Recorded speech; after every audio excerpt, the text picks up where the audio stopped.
5 years ago, a quiet engineering student in Boston saw a woman laughing across a crowded cafe. He never spoke to her, but that night, he prayed a strange prayer. God, if she's meant to be in my life, let me see her again someday.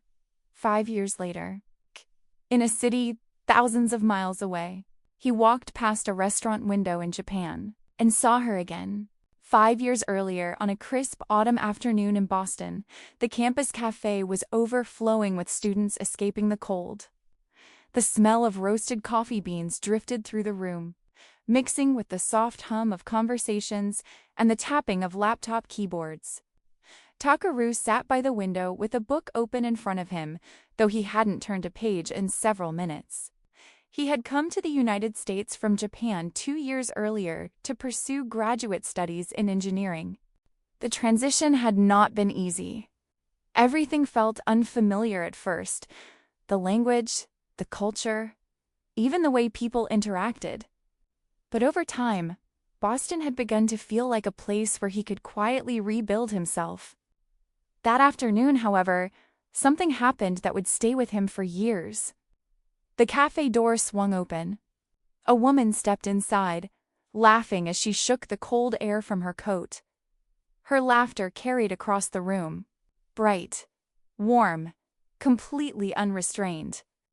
Takeru looked up, and for a moment, the rest of the cafe faded away. The woman who had just walked in had deep brown skin and lively eyes that seemed to sparkle with energy. Her hair was pulled into a high curly puff, and she was animatedly telling a story to the friend beside her. Every gesture she made seemed full of life. Takeru had never seen someone quite like her. She moved through the room as though joy followed her. He tried to return his attention to his book, but he couldn't. Instead, his eyes kept drifting back toward the table where she and her friend had sat down. She spoke with expressive hands, occasionally throwing her head back in laughter. Takeru didn't know her name. He didn't know where she was from, but something about her presence left an impression on him that he couldn't explain. After a few minutes, he closed his book. He wasn't usually the kind of man who approached strangers. In fact, he had always been painfully reserved. But something inside him nudged him to at least introduce himself. Just say hello, he told himself, just once. He stood up slowly, rehearsing what he might say in his mind. But before he could take even 2 steps in her direction, something stopped him. A man walked over to her table. The woman's face lit up instantly when she saw him. She stood and wrapped her arms around him in a familiar embrace. The man kissed the top of her head. Takeru stopped walking. He felt a strange quietness settle inside him. He didn't need to ask questions. He understood immediately. She wasn't alone. He stood there for another moment, then gently exhaled. Well, he murmured softly to himself. He returned to his seat. Across the room, the woman continued laughing with the man and her friend. Completely unaware that someone had almost walked over to speak with her, Takeru picked up his book again, but he didn't read. Instead, he glanced toward her one last time. Then he whispered something under his breath, "Whoever she is, I hope she's happy." He never spoke to her, and soon after, life carried on. Months passed. Takeru finished his program and returned to Japan. But the memory of the woman in the cafe lingered longer than he expected. Not because he had fallen deeply in love. It hadn't been like that. It had simply been a moment that felt strangely significant. Around that same time, Takeru's life began changing in other ways. One evening, while wandering through Tokyo after work, he stumbled upon a small international church.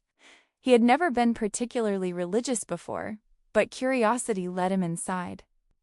That night, he heard a message about faith, grace, and the idea that God sometimes guides people's lives in ways they cannot see yet. And slowly, over the following months, Takeru began exploring faith more seriously. He started reading the Bible. He began attending church regularly. And during quiet moments of prayer, something unexpected would occasionally cross his mind. The woman from the café. At first, he thought it was strange. Why would he remember someone he had never even spoken to? But the thought kept returning. Eventually, one evening while praying, he said something simple. God, I don't even know her name. But if that woman is meant to be in my life, let our paths cross again someday. Then he paused. And if not, that's okay too.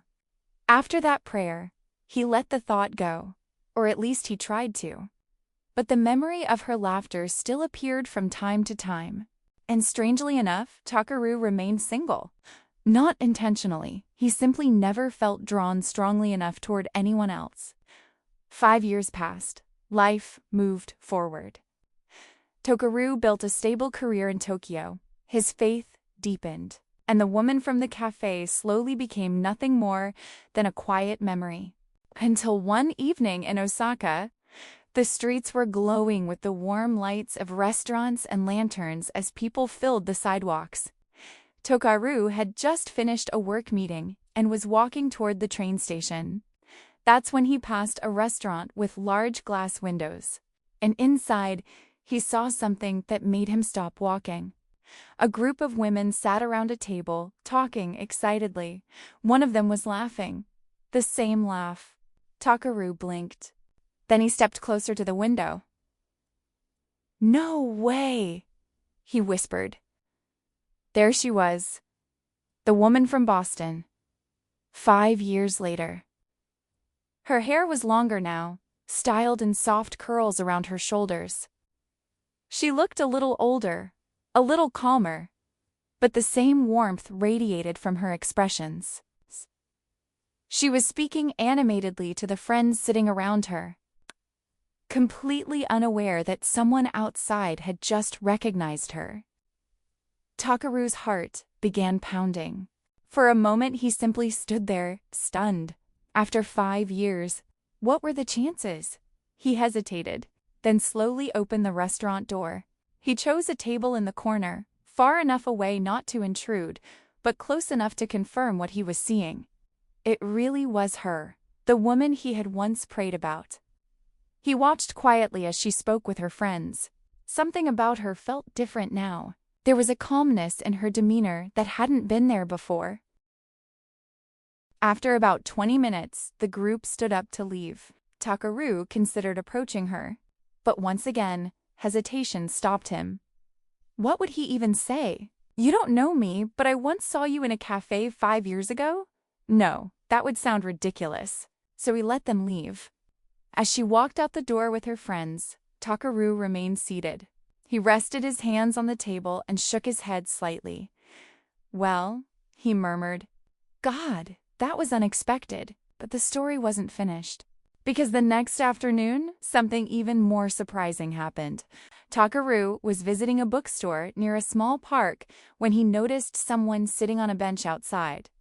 A woman was reading quietly, her Bible resting open in her lap. Takeru slowed his steps. It was her again, Muna. This time, there were no friends around, just her, and the quiet rustling of leaves in the park. For a moment, Takeru simply stood there. Then he remembered the prayer he had whispered 5 years earlier. "If she is meant to be in my life, let our paths cross again." A quiet sense of peace settled over him. Maybe this was the moment. He walked toward the bench. "Excuse me," he said gently. Muna looked up. Their eyes met. For a moment, neither of them spoke. Then she smiled politely. "Yes?" Takeru took a breath. "My name is Takeru," he said, "I think. We may have crossed paths years ago in Boston." Muna blinked in surprise. "Boston?" She closed her Bible slowly. "I studied there for my master's degree," she said.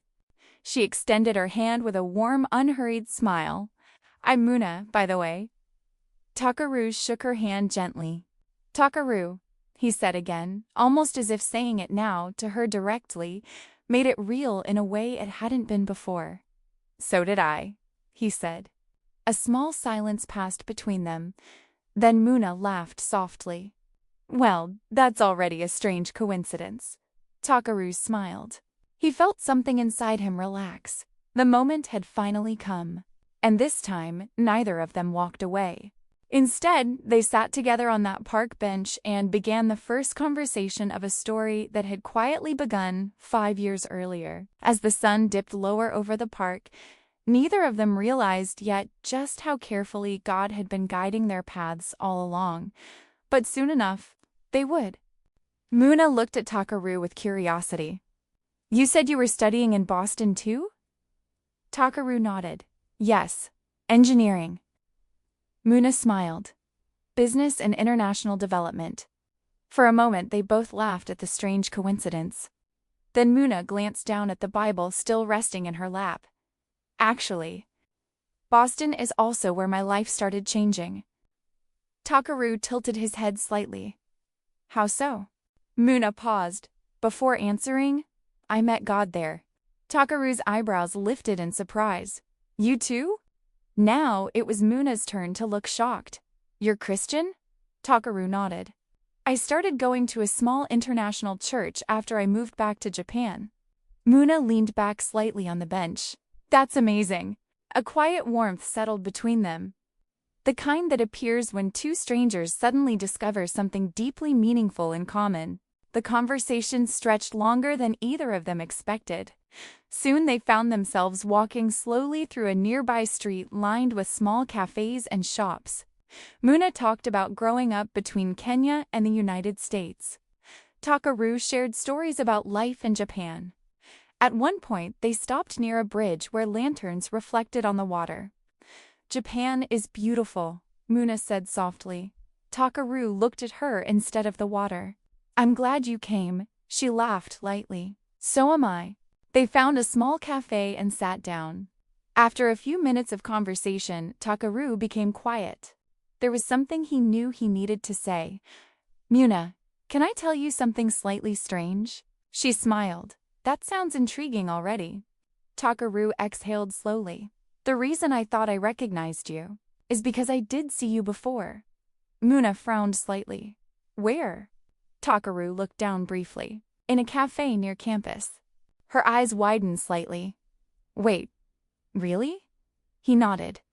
"You were laughing with a friend." Muna tried to remember, but 5 years had passed.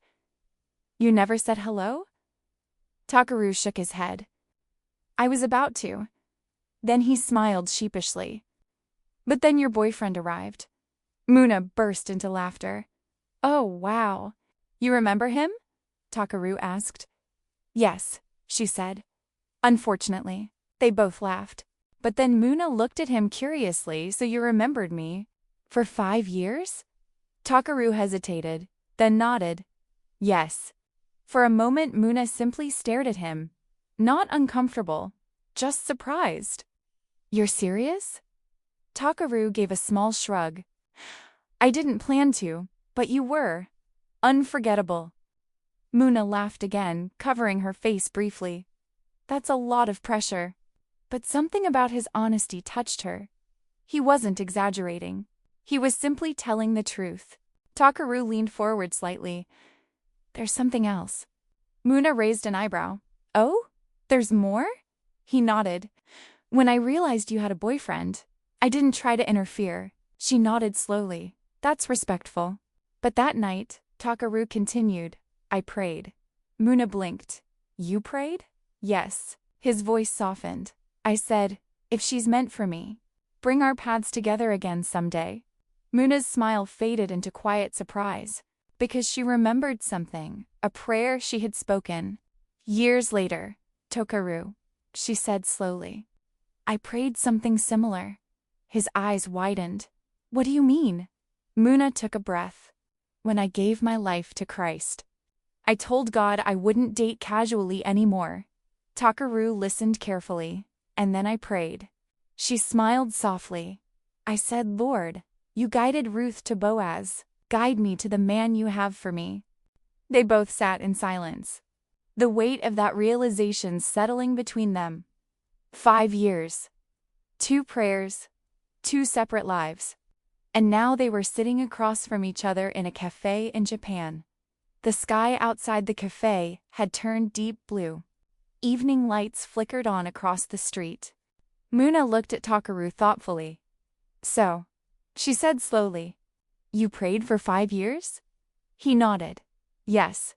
And you stayed single the whole time?" He smiled slightly. "I suppose I was waiting." Muna laughed softly. "That's either very romantic or slightly crazy." "Maybe both," he admitted. Then he looked at her gently. "Muna, would you like to have dinner with me tomorrow?" She leaned back in her chair, smiling. "Well," she said thoughtfully, "I did ask God to guide me." She tilted her head slightly, and here you are. Takeru smiled, and for the first time since that café in Boston 5 years earlier, their story truly began. Over the next few days in Japan, Muna and Takeru spent hours together exploring the city. They walked along quiet streets, talked about faith, family, and the strange paths life sometimes takes. One afternoon, Takeru suggested they visit Oura Church in Nagasaki, a historic Catholic church, one of the oldest. Western-style buildings in Japan, built in 1865 and dedicated to the 26 martyrs of Japan. As they stepped through the entrance, the noise of the outside world fell away. Sunlight filtered through the stained glass windows, casting soft colors across the stone floor, blues and golds and quiet ambers. Muna stopped walking. She simply looked up. Takeru stood beside her, saying nothing. Neither of them needed to speak. They found a pew near the back and sat down together. The silence inside the church was a different kind of silence, not empty, but full of history. Of prayers that had been spoken in that very space for over 150 years. Muna bowed her head, and in the quiet of that sacred place, she whispered a simple prayer of gratitude. For the journey, for the detours, for every unanswered prayer that had turned out to be protection, and for the quiet, steady man sitting beside her, who had prayed for her before he even knew her name. Takeru glanced at her. Her eyes were closed. Her expression was peaceful in a way he had not seen on anyone before. He looked back toward the altar, and he prayed too. Quietly, honestly, without many words. Just gratitude. When they finally rose to leave, the afternoon light outside seemed warmer than before. Muna exhaled slowly as they stepped back into the open air. "Thank you for bringing me here," she said softly. Takeru nodded. "I thought you'd understand it." She looked at him. "I did." That evening, they walked along the river as the city began to glow. Lanterns lined the banks, their reflections rippling on the dark water below. The air was cool and still. Muna tucked her hands into her coat pockets as they walked side by side. "Can I ask you something?" she said. Takeru glanced at her. "Of course. When you prayed that prayer 5 years ago, did you really believe it would happen?" Takeru was quiet for a moment. "I believed God heard it," he said carefully. "Whether he would answer it the way I hoped, I wasn't sure." He paused, but I decided to trust him anyway. Muna was quiet. The lanterns reflected between them on the water. "That's faith," she said simply. Takeru nodded slowly. "Yes, I think that's what it is." They walked a little further in comfortable silence, the kind of silence that no longer needed to be filled. By the time Muna's trip ended, neither of them wanted the story to stop. But instead of rushing things, they chose patience. Long calls, video chats, visits across countries, and a relationship built on the same foundation that had quietly guided them both. Faith. 2 years later. Under soft cherry blossom trees in Kyoto, Takeru knelt down with a ring. "Muna," he said softly. "Years ago, I prayed for a second chance to meet you. And now I'm praying for the rest of our lives together." Tears filled her eyes as she nodded. Yes, the park was quiet in the evenings now. It had always been quiet. But Takeru noticed it differently these days. Not as the silence of waiting, but as the silence of something that had settled. Something complete. He and Muna had fallen into a rhythm, the particular unhurried rhythm of two people who have stopped rushing because they have already arrived where they were going. Morning coffee, evening walks through the neighborhood they were slowly making their own. Church on Sundays where Muna had become known, as she was known everywhere, for the quality of her attention and the warmth of her presence. Sometimes Takeru would sit on the bench where he had first seen her again, the bench near the path, the one she had been sitting on with her Bible in her lap, and think about the years between that first glimpse in Boston and this moment. 5 years. 5 years of a prayer he had prayed without certainty that it would be answered. 5 years of faithful, quiet, sometimes difficult waiting. And then one afternoon in a park in Japan, there she was, as if she had simply been on her way all along. He thought sometimes about Ida, his friend, the photographer who had once told him, over coffee in Osaka, about a dream that had returned for years, a woman in a park, reading a book, looking up, a face known before a name. Ida had found her too. Muthu, now his wife, now fully at home in the country that had once felt entirely foreign to her. 2 stories, 2 prayers, 2 answers that had arrived in their own time, in their own way, with the particular precision of something that had been planned long before either of them understood what was being planned. Takeru thought about that sometimes, how the same God who had kept a dream alive in Ida's heart for years had also kept a prayer alive in his own. How neither of them had known about the other's waiting, and yet they had both been held by the same faithful hand.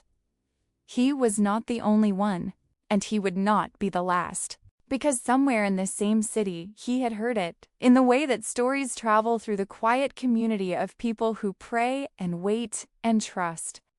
2 strangers had whispered almost identical prayers on the same night, in different apartments, on opposite sides of the same city, both asking God for the same thing, and the next afternoon, the answer had walked through a door. Takeru smiled to himself, because that was exactly the kind of thing God did. Quietly, precisely, with a faithfulness that made even a 5-year wait feel, in the end, like exactly the right amount of time. Muna found him on the bench that evening. She sat beside him without a word, the way she always did. He reached for her hand, and the park was quiet around them. Not the silence of waiting. Never again that. Just the silence of 2 people who had found what they were looking for, and were in no hurry to be anywhere else. He prayed for 5 years, not loudly, not dramatically, just faithfully. Every day, trusting that the God who had allowed that moment in a Boston cafe had a reason for it. And 5 years later, in a park in Japan, on an ordinary afternoon, he answered. That is that God wrote this love story universe, a world where every prayer is heard, every wait has a purpose, and every story is written by the same faithful hand. Watch story 1, The Dream That Revealed His Wife, if you haven't yet. And subscribe to Written by Grace, because story 3 is coming.